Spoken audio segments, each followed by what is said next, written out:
ਸਤਿ ਸ਼੍ਰੀ ਅਕਾਲ ਜੀ। ਤੁਸੀਂ ਦੇਖ ਰਹੇ ਹੋ ਪੰਜਾਬਨਾਮਾ ਸ਼ੋਅ ਤੇ ਮੈਂ ਹਾਂ ਤੁਹਾਡਾ ਆਪਣਾ ਗਗਨਦੀਪ ਸਿੰਘ ਅਨੰਦਪੁਰੀ। ਪੰਜਾਬਨਾਮਾ ਸ਼ੋਅ ਰੋਜ਼ਾਨਾ ਦਾ ਸ਼ੋਅ ਹੈ ਜਿਸ ਦੇ ਵਿੱਚ ਅਸੀਂ ਨਵੇਂ ਲੈ ਕੇ ਮੁੱਦਿਆਂ ਨੂੰ ਹਾਜ਼ਰ ਹੁੰਦੇ ਹਾਂ ਤੇ ਉਹਨਾਂ ਤੇ ਵਿਸ਼ੇਸ਼ ਚਰਚਾ ਜਿਹੜੀ ਕੀਤੀ ਜਾਂਦੀ ਹੈ। ਤੇ ਅੱਜ ਦੇ ਜੋ ਵਿਸ਼ੇਸ਼ ਚਰਚਾ ਅਸੀਂ ਕਰਨੀ ਆ ਯੂਕਰੇਨ ਤੇ ਜਿਹੜੀ ਆ ਰੂਸ ਦੀ ਜਿਹੜੀ ਆ ਲੜਾਈ ਚੱਲ ਰਹੀ ਆ ਉਸ ਦੇ ਵਿੱਚ ਜਿਹੜੇ ਆ ਸਾਡੇ ਭਾਰਤੀ ਜਿਹੜੇ ਨੇ ਵਿਦਿਆਰਥੀ ਫਸੇ ਹੋਏ ਨੇ, ਭਾਰਤੀ ਨਾਗਰਿਕ ਫਸੇ ਹੋਏ ਨੇ। ਕੇਂਦਰ ਦੀ ਜਿਹੜੀ ਆ ਕੀ ਜ਼ਿੰਮੇਵਾਰੀ ਬਣਦੀ ਆ ਉਹਨਾਂ ਨੂੰ ਉੱਥੋਂ ਛੁਡਵਾਉਣ ਦੀ ਜਾਂ ਭਾਰਤ ਦੇ ਉੱਤੇ ਜਿਹੜਾ ਆ ਕੀ ਇਸ ਦਾ ਅਸਰ ਦਿਖੂਗਾ, ਚਾਹੇ ਉਹ ਤੇਲ ਦੀਆਂ ਕੀਮਤਾਂ 'ਤੇ ਲਾ ਲਈਏ, ਚਾਹੇ ਉਹ ਸ਼ੇਅਰ ਬਾਜ਼ਾਰ ਦੀ ਲਾ ਲਈਏ, ਚਾਹੇ ਉਹ ਮਾਰਕੀਟਿੰਗ ਦੀ ਲਾ ਲਈਏ, ਅਤੇ ਇਸ ਦੇ ਉੱਤੇ ਜਿਹੜਾ ਆ ਕੀ ਅਸਰ ਪਏਗਾ। ਅਤੇ ਜਿਹੜਾ ਆ ਮਜੀਠੀਆ ਨੂੰ ਜਿਹੜਾ ਆ ਉਹ 8 ਮਾਰਚ ਤੱਕ ਜਿਹੜਾ ਆ ਹਿਰਾਸਤ ਵਿੱਚ ਲਿਆ ਗਿਆ ਸੀਗਾ ਅਤੇ ਉਸ ਦਾ ਜਿਹੜਾ ਆ ਕੀ ਸਿੱਟਾ ਨਿਕਲੇਗਾ ਜਾਂ ਉਸ 'ਤੇ ਕੀ ਕਾਰਵਾਈ ਹੋਈ ਹੈ, ਇਸ ਪ੍ਰੋਗਰਾਮ ਦੇ ਵਿੱਚ ਜਿਹੜਾ ਆ ਅਸੀਂ ਵਿਚਾਰ ਚਰਚਾ ਕਰਾਂਗੇ। ਅਤੇ ਮੇਰੇ ਨਾਲ ਜਿਹੜੇ ਇਸ ਸਮੇਂ ਜਿਹੜੇ ਮੌਜੂਦ ਨੇ ਉਹ ਹਰਚੰਦ ਸਿੰਘ ਜੀ ਬਾਠ ਹੁਣੀ, ਅਸੀਂ ਉਹਨਾਂ ਦੇ ਨਾਲ ਅਸੀਂ ਗੱਲਬਾਤ ਕਰਾਂਗੇ। ਹਾਂਜੀ, ਸਤਿ ਸ਼੍ਰੀ ਅਕਾਲ ਜੀ। ਸਤਿ ਸ਼੍ਰੀ ਅਕਾਲ ਜੀ। ਅੱਜ ਬਹੁਤ ਸਵਾਗਤ ਹੈ ਜੀ ਤੁਹਾਡਾ ਇਸ ਪ੍ਰੋਗਰਾਮ ਦੇ ਵਿੱਚ। ਅਤੇ ਸਰ, ਮੈਂ ਜਾਣਨਾ ਚਾਹੁੰਦਾ ਹਾਂ ਕਿ ਜੋ ਰੂਸ ਤੇ ਯੂਕਰੇਨ ਦੀ ਲੜਾਈ ਲੱਗੀ ਹੋਈ ਆ, ਕਾਫੀ ਜਿਹੜੇ ਆ ਉੱਥੇ ਬੰਬਬਾਰੀ ਕੀਤੀ ਗਈ ਆ ਅਤੇ ਕਾਫੀ ਜਿਹੜੀਆਂ ਖਬਰਾਂ ਸਾਹਮਣੇ ਆ ਰਹੀਆਂ ਕਿ ਜਿਹੜਾ ਆ ਟੈਂਕ ਵਗੈਰਾ ਵੀ ਜਿਹੜੇ ਉਡਾ ਦਿੱਤੇ ਗਏ ਆ ਅਤੇ ਉੱਥੇ ਜਿਹੜਾ ਸੈਨਿਕ ਦੇ ਬਲੀਦਾਨ ਵੀ ਹੋ ਗਿਆ ਆ। ਅਤੇ ਤੁਸੀਂ ਇਸ ਨੂੰ ਕਿਸ ਦ੍ਰਿਸ਼ਟੀਕੋਣ ਤੋਂ ਦੇਖਦੇ ਹੋ, ਜਾਂ ਇਹ ਵੀ ਕਹਿ ਸਕਦੇ ਹਾਂ ਆਪਾਂ ਵੀ ਇਸ ਦਾ ਜਿਹੜਾ ਆ ਉਹ ਕੀ ਸਿੱਟਾ ਨਿਕਲੇਗਾ? ਇਹਦੇ 'ਚ ਜੀ ਮੈਂ ਸਭ ਤੋਂ ਪਹਿਲਾਂ ਤਾਂ ਸਾਡੇ ਜਿਹੜੇ ਦਰਸ਼ਕ ਨੇ ਉਹਨਾਂ ਨੂੰ ਦੱਸਣਾ ਚਾਹਾਂਗਾ ਕਿ ਯੂਕਰੇਨ ਜਿਹੜਾ ਹੈ ਉਹ ਅੱਜ ਤੋਂ 30 ਸਾਲ ਪਹਿਲਾਂ 30-31 ਸਾਲ ਪਹਿਲਾਂ ਇੱਕ ਸੋਵੀਅਤ ਯੂਨੀਅਨ ਹੁੰਦਾ ਸੀ, ਉਹਦਾ ਹਿੱਸਾ ਸੀ। ਇਹ ਪੂਰਾ ਇੱਕ ਹੀ ਦੇਸ਼ ਸੀ। ਇਹਦੇ ਵਿੱਚ 1991 ਦੇ ਵਿੱਚ ਜਦੋਂ ਸੋਵੀਅਤ ਯੂਨੀਅਨ ਟੁੱਟਿਆ ਤਾਂ ਉਸ ਟੁੱਟਣ ਤੋਂ ਬਾਅਦ ਜਿਹੜੇ ਆ ਇਹਦੇ ਬਹੁਤ ਸਾਰੇ ਦੇਸ਼ ਬਣ ਗਏ। ਜੇ ਅਸੀਂ ਮੋਟੇ ਤੌਰ ਤੇ ਸਮਝੀਏ ਤਾਂ ਫਿਨਲੈਂਡ ਤੋਂ ਲੈ ਕੇ ਜਾਂ ਪੋਲੈਂਡ ਦੇ ਬਾਰਡਰ ਤੋਂ ਲੈ ਕੇ ਤੇ ਅਫਗਾਨਿਸਤਾਨ ਦੇ ਬਾਰਡਰ ਤੱਕ ਔਰ ਚੀਨ ਦੇ ਬਾਰਡਰ ਤੱਕ ਇੱਕ ਸੋਵੀਅਤ ਯੂਨੀਅਨ ਦੇ ਨਾਂ ਨਾਲ ਜਾਣਿਆ ਜਾਂਦਾ ਸੀ, ਜਿਹਦੇ ਵਿੱਚ ਇਹ ਸਾਰੇ 18-19 ਦੇਸ਼, ਚਾਹੇ ਤਾਜਿਕਸਤਾਨ, ਕਜ਼ਾਕਿਸਤਾਨ, ਉਜ਼ਬੇਕਿਸਤਾਨ, ਜਾਰਜੀਆ, ਇਹ ਯੂਕਰੇਨ, ਇਹ ਸਾਰੇ ਜਿਹੜੇ ਦੇਸ਼ ਆ, ਤੁਰਕਮੇਨਿਸਤਾਨ, ਲਿਥੂਨੀਆ, ਬਾਇਲੋਰਸ਼ੀਆ, ਇਹ ਸਾਰੇ ਜਿਹੜੇ ਆ ਇੱਕ ਦੇਸ਼ ਦੇ ਰੂਪ ਦੇ ਵਿੱਚ ਸੀ। ਪਰ 1991 ਦੇ ਵਿੱਚ ਜਦੋਂ ਜਿਹੜੀ ਹੈ ਸੋਵੀਅਤ ਯੂਨੀਅਨ ਦੀ ਟੁੱਟ ਭੱਜ ਹੋਈ ਤਾਂ ਉਹਦੇ ਜਿਹੜੇ ਰਿਪਬਲਿਕ ਵੱਖ-ਵੱਖ ਸੀ ਉਹਨਾਂ ਨੇ ਆਪਣੇ ਜਿਹੜੀਆਂ ਸੀ ਉਹ ਆਜ਼ਾਦੀ ਡਿਕਲੇਅਰ ਕਰਤੀ ਤੇ ਆਪਣਾ ਆਜ਼ਾਦ ਦੇਸ਼ ਆਪਣੇ ਆਪ ਨੂੰ ਡਿਕਲੇਅਰ ਕਰ ਦਿੱਤਾ। ਉਸ ਵੇਲੇ ਯੂਕਰੇਨ ਨੇ ਵੀ ਜਿਹੜਾ ਵਾ ਆਪਣੇ ਆਪ ਨੂੰ ਆਜ਼ਾਦ ਦੇਸ਼ ਡਿਕਲੇਅਰ ਕਰਕੇ ਤੇ ਵੱਖਰਾ ਹੋ ਗਿਆ। ਬਾਕੀ ਵਿੱਚ ਜਿਹੜਾ ਵਾ ਵੱਡਾ ਦੇਸ਼ ਜਿਹੜਾ ਰਸ਼ੀਆ ਰਹਿ ਗਿਆ ਤੇ ਬਾਕੀ ਜਿਹੜੇ ਆ ਛੋਟੇ ਦੇਸ਼ਾਂ ਦੇ ਵਿੱਚ ਰੂਪ ਦੇ ਵਿੱਚ ਦੇਸ਼ ਬਣ ਗਏ। ਯੂਕਰੇਨ ਜਿਹੜਾ ਉਹ ਆਪਣੇ ਆਪ ਦੇ ਵਿੱਚ ਏਰੀਏ ਦੇ ਵਿੱਚ ਵੀ ਤੇ ਪਾਪੂਲੇਸ਼ਨ ਦੇ ਵਿੱਚ ਵੀ, ਆਬਾਦੀ ਦੇ ਵਿੱਚ ਵੀ, ਦੋਨਾਂ ਪੱਖਾਂ ਤੋਂ ਹੀ ਜਿਹੜਾ ਯੂਰਪ ਦਾ ਜਿਹੜਾ ਵਾ ਸਭ ਤੋਂ ਵੱਡਾ ਦੇਸ਼ ਜਿਹੜਾ ਮੰਨਿਆ ਜਾ ਰਿਹਾ, ਜਿਹਦੇ ਵਿੱਚ ਚਾਹੇ ਅਸੀਂ ਫਰਾਂਸ ਵੀ ਕਰ ਲਈਏ ਐਡ, ਚਾਹੇ ਯੂਕੇ ਵੀ ਕਰ ਲਈਏ, ਚਾਹੇ ਬਾਕੀ ਵੀ ਕਰ ਲਈਏ, ਇੱਕ ਵੱਡਾ ਦੇਸ਼ ਜਿਹੜਾ ਵਾ ਇਹ ਮੰਨਿਆ ਜਾਂਦਾ। ਹੁਣ ਜਿਹੜੀ ਆ ਸਮੱਸਿਆ ਇਹ ਆ ਪਈ ਕਿ ਜਿਹੜਾ ਨੈਟੋ ਸੀ, ਜਿਹੜਾ ਅਲਾਇੰਸ ਹੈ ਮਿਲਟਰੀ ਦਾ, ਜਿਹਦੇ ਵਿੱਚ main America, Germany, United Kingdom, France, Italy ਤੇ ਹੋਰ ਦੇਸ਼ ਨੇ, ਉਹ ਜਿਹੜਾ ਨੈਟੋ ਦਾ ਅਲਾਇੰਸ ਸੀ ਉਸ ਨੂੰ ਜਿਹੜਾ ਰਸ਼ੀਆ ਦੇ ਬਾਰਡਰਾਂ ਤੱਕ ਵਧਾਉਣਾ ਚਾਹੁੰਦੇ ਸੀ ਕਿ ਯੂਕਰੇਨ ਜਿਹੜਾ ਵਾ ਉਹ ਨੈਟੋ ਦਾ ਮੈਂਬਰ ਬਣ ਜਾਵੇ। ਤੇ ਜੇ ਉਹ ਨੈਟੋ ਦਾ ਮੈਂਬਰ ਬਣ ਜਾਂਦਾ ਹੈ ਤਾਂ ਫਿਰ ਅਮਰੀਕੀ ਫੌਜਾਂ ਜਿਹੜੀਆਂ ਹੈ ਉਹ ਬਿਲਕੁਲ ਰੂਸ ਦੇ ਬਾਰਡਰ ਤੱਕ ਪਹੁੰਚ ਜਾਂਦੀਆਂ ਨੇ ਤੇ ਉਹਨਾਂ ਨੂੰ ਰਾਈਟ ਹੈ ਕਿ ਉਹ ਆਪਣੇ ਅੱਡੇ ਯੂਕਰੇਨ ਦੇ ਵਿੱਚ ਬਣਾ ਲੈਣ। ਤੇ ਰਸ਼ੀਆ ਜਿਹੜਾ ਸੀ ਉਹ ਕਹਿੰਦਾ ਸੀ ਕਿ ਦੇਖੋ, ਜੇ ਤੁਸੀਂ ਜਿਹੜਾ ਵਾ ਅਮਰੀਕਾ ਔਰ ਬਾਕੀ ਫੌਜਾਂ ਜਿਹੜੀਆਂ ਵਾ ਮੇਰੇ ਬਾਰਡਰ ਤੱਕ ਆ ਗਈਆਂ ਤਾਂ ਮੈਂ ਇੱਕ ਤਰੀਕੇ ਨਾਲ ਮੈਨੂੰ ਜਿਹੜਾ ਵਾ ਘੇਰਾ ਪੈ ਜਾਏਗਾ ਰੂਸ ਨੂੰ, ਔਰ ਤੁਸੀਂ ਮੈਨੂੰ ਕੰਟੇਨ ਕਰਨਾ ਚਾਹੁੰਦੇ ਹੋ, ਤੁਸੀਂ ਮੈਨੂੰ ਕੰਟਰੋਲ ਕਰਨਾ ਚਾਹੁੰਦੇ ਹੋ, ਇਸ ਕਰਕੇ ਯੂਕਰੇਨ ਨੂੰ ਤੁਸੀਂ ਨਿਊਟਰਲ ਰਹਿਣ ਦਿਓ, ਯੂਕਰੇਨ ਨੂੰ ਕਿਸੇ ਵੀ ਮਿਲਟਰੀ ਅਲਾਇੰਸ ਦੇ ਵਿੱਚ ਸ਼ਾਮਲ ਨਾ ਕਰੋ ਤੇ ਇਸ ਨੂੰ ਜਿਹੜਾ ਵਾ ਐਨਜੀ ਜਿਹੜਾ ਵਾ ਰਹਿਣ ਦਿਓ ਤਾਂ ਕਿ ਸਾਡੇ ਉੱਤੇ ਕਿਸੇ ਤਰ੍ਹਾਂ ਦੀ ਸਾਡੀ ਸਿਕਿਉਰਿਟੀ ਦੇ ਉੱਤੇ ਇਸ ਦਾ ਅਸਰ ਨਾ ਪਵੇ। ਪਰ ਜਿਹੜੀ ਯੂਕਰੇਨ ਦੀ ਸਰਕਾਰ ਸੀ ਔਰ ਅਮਰੀਕਾ ਔਰ ਜਿਹੜੇ ਬਾਕੀ ਦੇਸ਼ ਸੀ ਉਹ ਸਾਰੇ ਜਿਹੜੇ ਆ ਉਹ ਇਹ ਕਹਿੰਦੇ ਸੀ ਕਿ ਨਹੀਂ, ਯੂਕਰੇਨ ਜਿਹੜਾ ਵਾ ਉਹ ਇੱਕ ਆਜ਼ਾਦ ਦੇਸ਼ ਹੈ ਉਹਨੂੰ ਰਾਈਟ ਹੈ ਕਿ ਉਹ ਕਿਸੇ ਮਿਲਟਰੀ ਅਲਾਈਅੰਸ ਦੇ ਵਿੱਚ ਸ਼ਾਮਲ ਹੋਵੇ ਜਾਂ ਨਾ ਹੋਵੇ। ਉਹ ਕੋਈ ਦੂਸਰਾ ਦੇਸ਼ ਜਿਹੜਾ ਵਾ ਉਹਨੂੰ ਪਾਬੰਦ ਨਹੀਂ ਕਰ ਸਕਦਾ। ਇਸ ਇਸ਼ੂ ਨੂੰ ਲੈ ਕੇ ਪਿਛਲੇ ਲਗਭਗ 2.5 ਮਹੀਨਿਆਂ ਤੋਂ ਰੂਸ ਨੇ ਆਪਣੀ ਫੌਜ ਦਾ ਜਿਹੜਾ ਜਮਾਹ ਸੀ ਉਹ ਯੂਕਰੇਨ ਦੇ ਕੰਢੇ ਕਿਨਾਰੇ ਬਾਰਡਰ ਦੇ ਵਿੱਚ ਕੀਤਾ ਸੀ। ਉਧਰੋਂ ਸਮੁੰਦਰ ਦੇ ਵਿੱਚ ਵੀ ਜਿਹੜਾ ਉਹ ਕੀਤਾ ਸੀ। ਬਾਲਟਿਕ ਸੀਲ ਜਿਹੜਾ ਬਲੈਕ ਸੀ ਜਿਹੜਾ ਲੱਗਦਾ ਹੈ, ਨਾਲ ਸੀ ਆਫ ਆਈਜ਼ੋਵ ਜਿਹੜਾ ਲੱਗਦਾ ਹੈ, ਔਰ ਦੂਸਰੇ ਪਾਸੇ ਜਿਹੜਾ ਬੈਲੋਰਸ਼ੀਆ ਇੱਕ ਵੱਖਰਾ ਦੇਸ਼ ਹੈ ਜਿਹੜਾ ਕਿ ਬਹੁਤ ਕਲੋਜ਼ ਸੰਬੰਧ ਹੈ ਜਿਹਦੇ ਰਸ਼ੀਆ ਦੇ ਨਾਲ, ਉਹਦੇ ਵਿੱਚ ਵੀ ਰਸ਼ੀਅਨ ਫੌਜਾਂ ਸੀ। ਉਹਨਾਂ ਨੇ ਤਿੰਨਾਂ ਪਾਸਿਆਂ ਤੋਂ ਇਹਦਾ ਜਿਹੜਾ ਘੇਰਾ ਪਾ ਕੇ ਉੱਥੇ ਆਪਣੀਆਂ ਫੌਜਾਂ ਤਾਇਨਾਤ ਕਰ ਦਿੱਤੀਆਂ। ਸਿਰਫ ਚੌਥਾ ਪਾਸਾ ਰਹਿ ਗਿਆ ਸੀ ਜਿਹੜਾ ਕਿ ਪੋਲੈਂਡ ਔਰ ਰੋਮਾਨੀਆ ਦੇ ਨਾਲ ਬਾਰਡਰ ਲੱਗਦਾ, ਕਿਉਂਕਿ ਉਹ ਇੰਡੀਪੈਂਡੈਂਟ ਦੇਸ਼ ਹੈ, ਉੱਥੇ ਫੌਜ ਨਹੀਂ ਸੀ ਲੈ ਸਕਦਾ। ਤਾਂ ਇਹਨਾਂ ਨੇ ਜਿਹੜਾ ਵਾ ਉਹ ਹਮਲਾ ਕੀਤਾ, ਜਿਹਦੇ ਵਿੱਚ ਉਹਨਾਂ ਨੇ ਰਸ਼ੀਆ ਨੇ ਇਹ ਕਿਹਾ ਹੈ ਕਿ ਅਸੀਂ ਇੱਕ ਸਪੈਸ਼ਲ ਆਪਰੇਸ਼ਨ ਜਿਹੜੇ ਦੇ ਤੌਰ ਤੇ ਕਹਿਣਾ ਚਾਹੁੰਦੇ ਹਾਂ ਕਿ ਇੱਥੇ ਜਿਹੜੇ ਬੜੇ ਪਿਛਾਕੜੀ ਰਸ਼ੀਅਨ ਵਿਰੋਧੀ ਤੇ ਨਾਜ਼ੀ ਤਾਕਤਾਂ ਜਿਹੜੀਆਂ ਨਾਜ਼ੀਵਾਦੀ ਤਾਕਤਾਂ ਜਿਹੜੀਆਂ ਵਾ ਉਹ ਇਹਦੇ ਚ ਭਾਰੂ ਹੋ ਰਹੀਆਂ ਸੀ। ਇਸ ਕਰਕੇ ਉਹਦੇ ਚ ਇੱਕ ਏਰੀਆ ਵਾ ਜਿਹਨੂੰ ਅਸੀਂ ਜਿਹੜਾ ਵਾ ਦਨਿਸਤਕ ਰੀਜਨ ਔਰ ਲੋਰਬਾਖ ਰੀਜਨ ਜਿਹੜਾ ਕਹਿੰਦੇ ਆ, ਜਿਹਦੇ ਵਿੱਚ ਵੱਡੀ ਗਿਣਤੀ ਦੇ ਵਿੱਚ ਰੂਸੀ ਜਿਹੜੇ ਭਾਸ਼ਾ ਬੋਲਦੇ ਲੋਕ ਰਹਿੰਦੇ ਆ, ਕਿ ਉਹਨਾਂ ਦੇ ਖਿਲਾਫ ਵੀ ਮੁਹਿੰਮ ਜਿਹੜੀ ਆ ਉਹ ਖੜੀ ਕੀਤੀ ਜਾ ਰਹੀ ਹੈ ਯੂਕਰੇਨ ਦੀ ਸਰਕਾਰ ਵੱਲੋਂ। ਇਸ ਕਰਕੇ ਅਸੀਂ ਉਹਨਾਂ ਦੇ ਬਚਾਓ ਨੂੰ ਲੈ ਕੇ ਇਹ ਜਿਹੜਾ ਹਮਲਾ ਵਾ ਉਹ ਕੀਤਾ।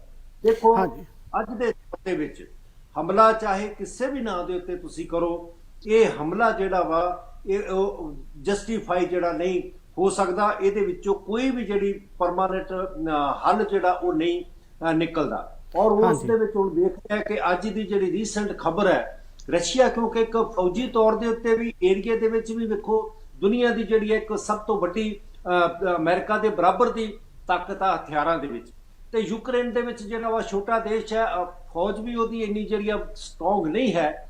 ਇਸ ਕਰਕੇ ਸਭ ਨੂੰ ਰੂਸੀ ਫੌਜ ਜਿਹੜੀ ਅੰਦਰ ਜਾਏਗੀ ਔਰ ਉਹ ਯੂਕਰੇਨ ਤੇ ਕਬਜ਼ਾ ਜਿਹੜਾ ਕਰ ਸਕਦੀ ਹੈ। ਯੂਕਰੇਨ ਦੀ ਜਿਹੜੀ ਫੌਜ ਹੈ ਉਹ ਬਹੁਤਾ ਲੰਬਾ ਸਮਾਂ ਉਹਦਾ ਮੁਕਾਬਲਾ ਨਹੀਂ ਕਰ ਸਕਦੀ। ਔਰ ਦੂਸਰੇ ਪਾਸੇ 3 ਪਾਸਿਓਂ ਹਮਲਾ ਹੋ ਰਿਹਾ, ਸਮੁੰਦਰ ਤੋਂ ਵੀ, ਜ਼ਮੀਨ ਤੋਂ ਵੀ, ਔਰ ਬੈਲੋਰਸ਼ੀਆ ਜਿਹੜਾ ਇੱਕ ਕੰਟਰੀ ਹੈ ਉਸ ਪਾਸੇ ਵੱਲ ਵੀ।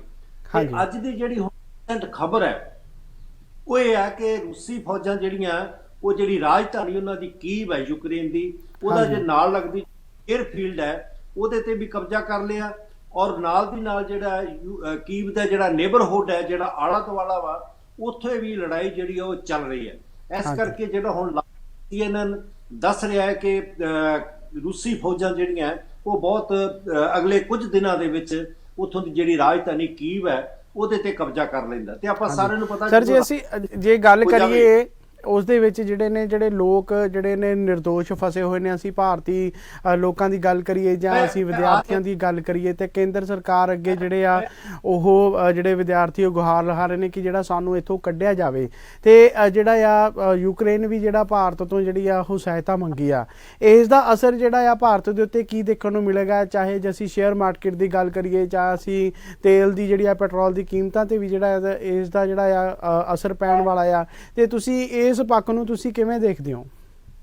ਮੈਂ ਉਸੇ ਗੱਲ ਤੇ ਆ ਰਿਹਾ ਜੀ, ਇਸੇ ਗੱਲ ਤੇ ਮੈਂ ਆ ਰਿਹਾ ਸੀ। ਮੈਂ ਉਹਦਾ ਪਿਛੋਕੜ ਦੱਸ ਕੇ, ਦੇਖੋ ਕੋਈ ਵੀ ਜਿਹੜੀ ਜੰਗ ਹੁੰਦੀ ਹੈ, ਜੰਗ ਦੇ ਵਿੱਚ ਉਹ ਜਾਇਦਾਦ, ਪ੍ਰੋਪਰਟੀ ਔਰ ਹਿਊਮਨ ਜ਼ਿੰਦਗੀਆਂ ਜਿਹੜੀਆਂ ਮਨੁੱਖੀ ਜ਼ਿੰਦਗੀਆਂ ਜਿਹੜੀਆਂ ਵਾ ਉਹਨਾਂ ਦਾ ਨੁਕਸਾਨ ਹੁੰਦਾ। ਬਹੁਤ ਵੱਡੀਆਂ ਮਿਸਾਈਲਾਂ ਚੱਲ ਰਹੀਆਂ ਨੇ, ਟੈਂਕ ਆ ਰਹੇ ਨੇ, ਹਵਾਈ ਹਮਲੇ ਜਿਹੜੇ ਹੋ ਰਹੇ ਨੇ। ਇਹਦੇ ਵਿੱਚ ਜਦੋਂ ਵੀ ਕੋਈ ਹਵਾਈ ਹਮਲਾ ਹੁੰਦਾ ਜਾਂ ਟੈਂਕ ਜਿਹੜਾ ਵਾ ਉਹ ਆਪਣੀ ਮਾਰ ਕਰਦੇ ਨੇ ਜਾਂ ਮਿਜ਼ਾਈਲਾਂ ਫਟਦੀਆਂ ਨੇ, ਤੇ ਉਹ ਨਹੀਂ ਵੇਖਦਾ ਕਿ ਇਹ ਜਿਹੜਾ ਵਾ ਯੂਕਰੇਨੀ ਆ ਜਾਂ ਇਹ ਅਫਰੀਕੀ ਆ ਜਾਂ ਚੀਨੀ ਆ ਜਾਂ ਇੰਡੀਅਨ ਨੇ। ਉਹਨਾਂ ਤਾਂ ਆਪਣਾ ਕੰਮ ਜਿਹੜਾ ਮਿਜ਼ਾਈਲਾਂ ਨੇ ਕਰਨਾ, ਉਹਦੇ ਵਿੱਚ ਬਹੁਤ ਵੱਡੀ ਗਿਣਤੀ ਦੇ ਵਿੱਚ ਇੱਕ ਹਿਊਮਨ ਟ੍ਰੈਜਡੀ, ਇੱਕ ਮਨੁੱਖੀ ਦੁਖਾਂਤ ਜਿਹੜਾ ਵਾ, ਜਿਹਦੇ ਵਿੱਚ ਬਹੁਤ ਵੱਡਾ ਨੁਕਸਾਨ ਜਿਹੜਾ ਵਾ ਉਹ ਲੋਕਾਂ ਦਾ ਵੀ ਹੋਣਾ ਹੈ। ਔਰ ਉਹਦੇ ਵਿੱਚ ਜਿਹੜੇ ਬਾਹਰਲੇ ਦੇਸ਼ਾਂ ਦੇ ਵਿੱਚ ਵੀ ਬਾਹਰਲੇ ਦੇਸ਼ਾਂ ਦੇ ਲੋਕ ਬੈਠੇ ਨੇ, ਉਹਨਾਂ ਦਾ ਵੀ ਨੁਕਸਾਨ ਇਸੇ ਹਿਸਾਬ ਦੇ ਨਾਲ ਹੋਣਾ। ਤੁਸੀਂ ਵੇਖੋਗੇ ਕਿ ਜਿਹੜੀ ਰਾਜਧਾਨੀ ਕੀਵ ਹੈ ਉਹਦੇ ਵਿੱਚੋਂ ਹਜ਼ਾਰਾਂ ਦੀ ਗਿਣਤੀ ਦੇ ਵਿੱਚ ਲੋਕ ਕਾਰਾਂ ਤੇ ਬੈਠ ਕੇ ਭੱਜ ਰਹੇ ਨੇ ਗਵਾਂਢੀ ਦੇਸ਼ਾਂ ਨੂੰ। ਕੋਈ ਪੋਲੈਂਡ ਵੱਲ ਨੂੰ ਭੱਜ ਰਿਹਾ, ਕੋਈ ਜਿਹੜਾ ਰੋਮਾਨੀਆ ਵੱਲ ਨੂੰ ਭੱਜ ਰਿਹਾ, ਤਾਂ ਕਿ ਆਪਣੀ ਜਿਹੜੀ ਜਾਨ ਹੈ, ਆਪਣੀ ਔਰ ਆਪਣੇ ਪਰਿਵਾਰ ਦੀਆਂ ਜਿਹੜੀਆਂ ਜਾਨਾਂ ਵਾ ਉਹਨਾਂ ਨੂੰ ਸੁਰੱਖਿਅਤ ਕੀਤਾ ਜਾਵੇ। ਇਸੇ ਤਰੀਕੇ ਦੇ ਨਾਲ ਸਾਡੇ ਹਿੰਦੁਸਤਾਨ ਦੇ ਭਾਰਤ ਦੇ ਜਿਹੜੇ ਆ ਕੋਈ ਕਿਹਾ ਜਾਂਦਾ ਕਿ 20,000 ਦੇ ਕਰੀਬ ਉੱਥੇ ਸਟੂਡੈਂਟ ਔਰ ਬਾਕੀ ਜਿਹੜੇ ਬਿਜ਼ਨਸਮੈਨ ਵਗੈਰਾ ਲੋਕ ਨੇ ਉੱਥੇ ਫਸੇ ਹੋਏ ਨੇ। ਹਾਂਜੀ ਦੇਖੋ ਇਹਦੇ ਵਿੱਚ ਜਿਹੜਾ ਵਾ ਮੈਂ ਜ਼ਰੂਰ ਕਹਿਣਾ ਚਾਹਾਂਗਾ ਕਿ ਹਿੰਦੁਸਤਾਨ ਦੀ ਗਵਰਨਮੈਂਟ ਨੇ ਜਿਸ ਤਰੀਕੇ ਦੇ ਨਾਲ ਉਹਨਾਂ ਨੂੰ ਟਾਈਮਲੀ ਐਕਟ ਕਰਨਾ ਚਾਹੀਦਾ ਸੀ, ਉਹ ਉਹਨਾਂ ਨੇ ਟਾਈਮਲੀ ਐਕਟ ਨਹੀਂ ਕੀਤਾ। ਜੇ ਅਸੀਂ ਤੁਸੀਂ ਪਿਛਲਾ ਪਿਛੋਕੜ 10 ਦਿਨਾਂ 15 ਦਿਨਾਂ ਦਾ ਵੇਖੋ ਤਾਂ ਜਿਹੜੇ ਬਾਕੀ ਦੇਸ਼ ਸੀ, ਖਾਸ ਕਰਕੇ ਅਮਰੀਕਾ, ਉਹਨਾਂ ਨੇ 15 ਦਿਨ ਅਜਿਹੀਆਂ ਟੈਨਸ਼ਨ ਬਾਰੇ ਜੋ ਹਾਲਤ ਹੈ ਉਹਨੂੰ ਵੇਖਦਿਆਂ ਹੋਇਆਂ, ਜੋ ਰੂਸੀ ਫੌਜਾਂ ਆਪ ਸੀ ਉਹਨੂੰ ਵੇਖਦਿਆਂ ਹੋਇਆਂ, ਉਹਨਾਂ ਨੇ ਆਪਣੇ ਸਾਰੇ ਨਾਗਰਿਕ ਸੀ ਜਿਹੜੇ ਉੱਥੋਂ ਦੇ ਵਸਿੰਦੇ ਸੀ, ਉਹਨਾਂ ਨੂੰ ਕਹਿ ਦਿੱਤਾ ਕਿ ਤੁਸੀਂ ਇੱਥੇ ਜਿੰਨੀ ਜਲਦੀ ਤੋਂ ਜਲਦੀ ਹੋ ਸਕਦਾ ਵਾ ਤੁਸੀਂ ਯੂਕਰੇਨ ਤੋਂ ਬਾਹਰ ਆ ਜਾਓ। ਤੇ ਨਾਲ ਹੀ ਨਾਲ ਉਹਨਾਂ ਨੇ ਉਸ ਤੋਂ ਇਲਾਵਾ ਵੀ ਜਿਹੜੇ ਉਹਨਾਂ ਦੀ ਅੰਬੈਸੀਆਂ ਸੀ, ਅੰਬੈਸੀਆਂ ਦੇ ਵਿੱਚੋਂ ਵੀ ਉਹਨਾਂ ਨੇ ਆਪਣਾ ਸਟਾਫ ਜਿਹੜਾ ਵਾ ਉਹ ਬੜਾ ਟਾਈਮਲੀ ਕੱਢ ਲਿਆ, ਸਵਾਏ ਕਿ ਕੁਝ ਜਿਹੜੇ ਬਹੁਤ ਹੀ ਜ਼ਰੂਰੀ ਹਾਲਤ ਦੇ ਵਿੱਚ ਲੋਕ ਚਾਹੀਦੇ ਹੋਣ। ਪਰ ਸਾਡੀ ਗਵਰਨਮੈਂਟ ਜਿਹੜੀ ਹੈ ਉਹ ਸਿਰਫ 2-3 ਦਿਨ ਪਹਿਲਾਂ, ਜਦੋਂ ਹਮਲਾ ਹੋਣ ਤੋਂ 1-2 ਦਿਨ ਪਹਿਲਾਂ ਜਿਹੜੀ ਉਹ ਜਾਗੀ, 2 ਫਲਾਈਟਾਂ ਉਹਨਾਂ ਨੇ ਜਿਹੜੀਆਂ ਲਿਆਂਦੀਆਂ, ਕੁਝ ਸਟੂਡੈਂਟ ਔਰ ਲੋਕ ਕੱਢੇ ਆ। ਤੀਜੀ ਫਲਾਈਟ ਜਦੋਂ ਜਾ ਰਹੀ ਸੀ ਤਾਂ ਲੜਾਈ ਸ਼ੁਰੂ ਹੋ ਗਈ, ਜੰਗ ਸ਼ੁਰੂ ਹੋ ਗਈ, ਤੇ ਉਹ ਜਹਾਜ਼ ਜਿਹੜਾ ਤੀਸਰੀ ਫਲਾਈਟ ਸੀ ਉਹ ਰਸਤੇ ਦੇ ਵਿੱਚ ਰੱਦ ਹੋ ਗਈ ਸੀ। ਹਾਂ, ਇਸ ਕਰਕੇ ਸਾਡੀ ਗਵਰਨਮੈਂਟ ਦਾ ਫਰਜ਼ ਸੀ, ਵੇਖੋ ਸਭ ਨੂੰ ਦਿਸ ਰਿਹਾ ਸੀ ਕਿ ਇਹ ਕਨਫਲਿਕਟ ਜਿਹੜਾ ਵਾ ਉਹ ਵਧਣਾ।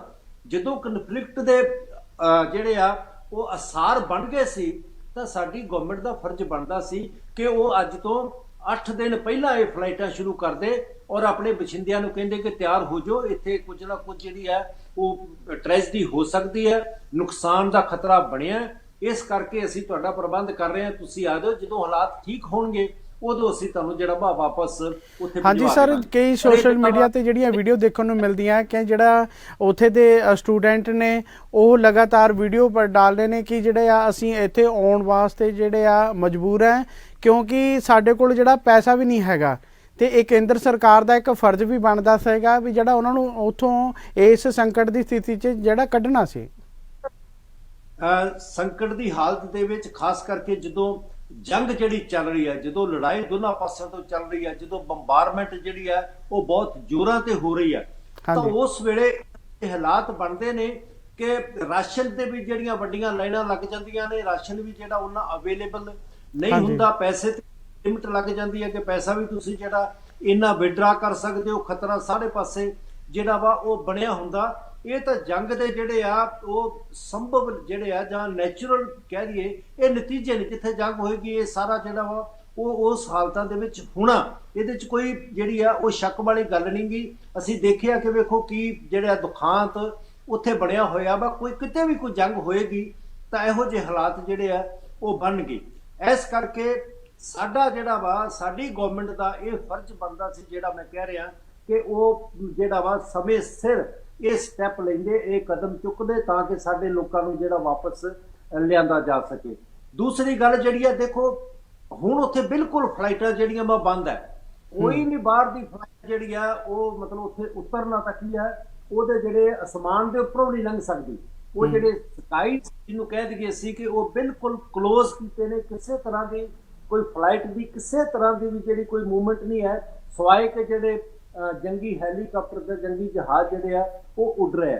ਇਸ ਕਰਕੇ ਇਹਨਾਂ ਹਾਲਾਤਾਂ ਦੇ ਵਿੱਚ ਇਹ ਪੋਸੀਬਲ ਨਹੀਂ ਹੈ ਕਿ ਅਸੀਂ ਮੰਗ ਕਰੀਏ ਯੂਕਰੇਨ ਤੋਂ। ਯੂਕਰੇਨ ਤਾਂ ਫਸਿਆ, ਉਹ ਤਾਂ ਆਪਣਾ ਬਚਾਅ ਕਰ, ਪਤਾ ਨਹੀਂ ਕਿ ਉਹਨੇ ਜਿਹੜਾ ਵਾ ਕਿੰਨਾ ਦਿਨ ਸਰਵਾਈਵ ਕਰਨਾ ਕਿ ਸਰੈਂਡਰ ਕਰਨਾ ਰੂਸ ਦੇ ਅੱਗੇ, ਤੇ ਰੂਸ ਉੱਤੇ ਹਮਲੇ ਕਰ ਨਾ। ਇਹਦੇ ਵਿੱਚ ਇਸ ਸਟੇਜ ਦੇ ਉੱਤੇ ਜਦੋਂ ਜੰਗ ਜਾਰੀ ਹੈ, ਨਾ ਹੀ ਯੂਕਰੇਨ ਦੀ ਗਵਰਨਮੈਂਟ ਕੁਝ ਕਰ ਸਕਦੀ ਹੈ, ਨਾ ਹੀ ਰੂਸ ਦੀ ਗਵਰਨਮੈਂਟ ਕਰ ਸਕਦੀ ਹੈ। ਸਿਰਫ ਇਹਦੇ ਵਿੱਚ ਜਿਹੜੀਆਂ ਪੋਸੀਬਿਲਿਟੀਜ਼ ਨੇ, ਸੰਭਾਵਨਾ ਨੇ, ਉਹ ਇਹ ਹੈ ਕਿ ਤਿੰਨਾਂ ਦੇਸ਼ਾਂ ਦੇ ਨਾਲ ਜਿਹੜਾ ਵਾ ਉਹ ਬਾਰਡਰ ਲੱਗਦਾ ਯੂਕਰੇਨ ਦਾ। ਨੰਬਰ 1 ਜਿਹੜਾ ਵਾ ਹੰਗਰੀ ਦੇ ਨਾਲ ਲੱਗਦਾ ਵਾ, ਨੰਬਰ 2 ਜਿਹੜਾ ਵਾ ਉਹ ਰੋਮਾਨੀਆ ਦੇ ਨਾਲ ਲੱਗਦਾ, ਨੰਬਰ 3 ਪੋਲੈਂਡ ਦੇ ਲੱਗਦਾ। ਪੋਲੈਂਡ ਦਾ ਕਿਹਾ ਜਾਂਦਾ ਬਾਰਡਰ ਬਿਲਕੁਲ ਨੇੜੇ ਆ। ਇਹ ਇੰਤਜ਼ਾਮ ਇਹ ਕਰਨ ਜਿਹੜੇ ਸਟੂਡੈਂਟਸ ਜਾਂ ਜਿਹੜੇ ਸਾਡੇ ਲੋਕੀ ਫਸੇ ਹੋਏ ਆ ਕਿ ਉਹਨਾਂ ਨੂੰ ਕਿਤੇ ਨਾ ਕਿਤੇ ਟਰਾਂਸਪੋਰਟ ਬੱਸਾਂ ਵਗੈਰਾ ਦਾ ਅਰੇਂਜਮੈਂਟ ਕਰਕੇ ਬਾਰਡਰ ਤੇ ਲਿਆਉਣ, ਬਾਰਡਰ ਟਪਾ ਕੇ ਤੇ ਫਿਰ ਉਹਨਾਂ ਦੀਆਂ ਫਲਾਈਟਾਂ ਜਿਹੜੀਆਂ ਵਾ ਉਹ ਦੂਸਰੇ ਦੇਸ਼ਾਂ ਤੋਂ ਹੀ ਚੱਲ ਸਕਦੀਆਂ। ਹੁਣ ਰੀਸੈਂਟ ਜਿਹੜੀ ਖਬਰ ਆਈ ਕਿ ਉਹਦੇ ਵਿੱਚ ਹੈ ਕਿ ਸ਼ਾਇਦ 2 ਫਲਾਈਟਾਂ ਜਿਹੜੀਆਂ ਵਾ ਅਗਲੇ ਕੁਝ ਦਿਨਾਂ 'ਚ ਜਿਹੜੀ ਰੋਮਾਨੀਆ ਦੀ ਰਾਜਧਾਨੀ ਬੁਚਾਰੈਸਟ ਹੈ, ਜਿਹੜਾ ਕਿ ਮੈਂ ਦੱਸਿਆ ਕਿ ਬਾਰਡਰ ਨਾਲ ਲੱਗਦਾ ਹੈ, ਤੇ ਉੱਥੇ ਸਾਡੇ ਸਟੂਡੈਂਟਸ ਨੂੰ ਜਾਂ ਲੋਕਾਂ ਨੂੰ ਲਿਆ ਕੇ ਉੱਥੋਂ ਅਸੀਂ ਉਹਨਾਂ ਨੂੰ ਜਿਹੜਾ ਵਾ ਹਵਾਈ ਜਹਾਜ਼ ਰਾਹੀਂ ਇਵੈਕੂਏਟ ਕਰ ਸਕਦੇ ਹਾਂ। ਅਦਰਵਾਈਜ਼ ਜਿਹੜੀ ਆ ਜੇ ਅਸੀਂ ਯੂਕਰੇਨ ਦੀ ਕਰੀਏ ਗਵਰਨਮੈਂਟ, ਹਿੰਦੁਸਤਾਨ ਦੀ ਗਵਰਨਮੈਂਟ ਯੂਕਰੇਨ ਨਾ ਕਰੇ ਜਾਂ ਰਸ਼ੀਆ ਨਾ ਕਰੇ, ਲੱਗੀ ਹੋਈ ਲੜਾਈ ਦੇ ਵਿੱਚ, ਚੱਲਦੀ ਹੋਈ ਜੰਗ ਦੇ ਵਿੱਚ ਇਹ ਸੰਭਵ ਨਹੀਂ ਹੁੰਦਾ ਕਿ ਤੁਸੀਂ ਉੱਥੇ ਲੈਂਡ ਕਰ ਸਕੋ, ਜਦੋਂ ਕਿ ਪੂਰਾ ਸਕਾਈ ਜਿਹੜਾ ਹੈ, ਪੂਰਾ ਅਸਮਾਨ ਕਲੋਜ਼ ਹੈ, ਕਿਸੇ ਤਰ੍ਹਾਂ ਦੀ ਕੋਈ ਫਲਾਈਟ ਮੂਵਮੈਂਟ ਯੂਕਰੇਨ ਦੇ ਉੱਪਰ ਨਹੀਂ ਹੈ। ਹਾਂਜੀ ਬਿਲਕੁਲ ਜੀ, ਬਿਲਕੁਲ ਜੀ। ਜੇ ਅਸੀਂ ਗੱਲ ਕਰੀਏ ਹੁਣ ਪੰਜਾਬ ਦੀ, ਪੰਜਾਬ ਦੇ ਵਿੱਚ ਜਿਹੜਾ ਆ ਬਿਕਰਮਜੀਤ ਮਜੀਠੀਆ ਜੀ ਜਿਹੜਾ ਆ ਡਰੱਗ ਮਾਮਲੇ 'ਚ ਫਸੇ ਹੋਏ ਸੀਗੇ, ਜਿਹੜੀ ਉਹਨਾਂ ਦੀ ਗ੍ਰਿਫਤਾਰੀ ਦੀ ਜਿਹੜੀ ਆ ਉਹ 23 ਫਰਵਰੀ ਦੀ ਜਿਹੜੀ ਆ ਉਹ ਆਖਰੀ ਜਿਹੜੀ ਤਾਰੀਖ ਸੀਗੀ, ਤੇ ਹੁਣ ਜਿਹੜਾ ਕੱਲ ਉਹਨਾਂ ਨੂੰ ਜਿਹੜਾ ਆ 8 ਮਾਰਚ ਤੱਕ ਜਿਹੜਾ ਆ ਉਹ ਹਿਰਾਸਤ ਵਿੱਚ ਲਿਆ ਗਿਆ ਆ।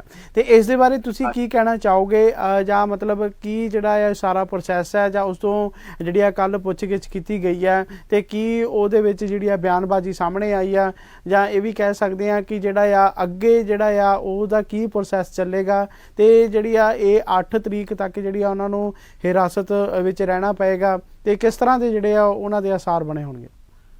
ਇਹਦੇ ਸੰਬੰਧ ਜੀ ਦੇਖੋ, ਹਾਈ ਕੋਰਟ ਦੇ ਵਿੱਚੋਂ ਉਹਨਾਂ ਦੀ ਜਿਹੜੀ ਅਗਾਊਂ ਜ਼ਮਾਨਤ ਸੀ, ਜਿਹਨੂੰ ਐਂਟੀਸਿਪੇਟਰੀ ਬੇਲ ਮਜੀਠੀਏ ਦੀ, ਉਹ ਰੱਦ ਹੋ ਗਈ।